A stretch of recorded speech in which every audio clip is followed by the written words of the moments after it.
Price ஆண்டவர் உங்களை ஆசீர்வதிப்பாராக. பிரசங்கி எழுதின புஸ்தகம் 3ஆம் அதிகாரம் 11வது வசனம்.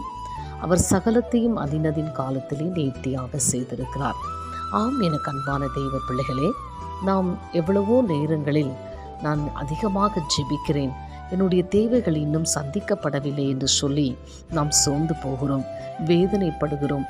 இன்னும் ஒரு சிலரை பார்க்கும் பொழுது ஜெபிப்பதற்கு கூட அவர்கள் சோர்ந்து போகிறார்கள். ஏற்ற வேளையில் ஏற்ற காரியங்கள் அவர்களுக்கு கிடைக்காவிட்டால் அவர்கள் சோர்ந்து போகிற ஒரு சூழ்நிலையை நம்மால் பார்க்க முடிகிறது. ஆனால் வேதம் சொல்கிறது, ஆண்டவர் எல்லாவற்றையும் அதினதின் காலத்திலே நேர்த்தியாக நமக்கு அவர் செய்து கொடுப்பார்.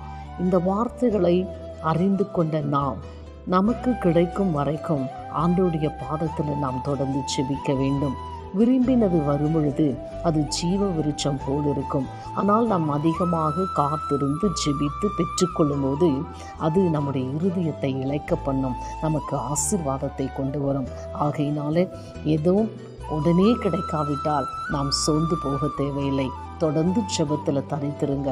கர்த்தர் உங்களுக்கு அது தேவை என்பொழுது கண்டிப்பாக கொடுத்து உங்களை ஆசீர்வதித்து நடத்துவார். God plus.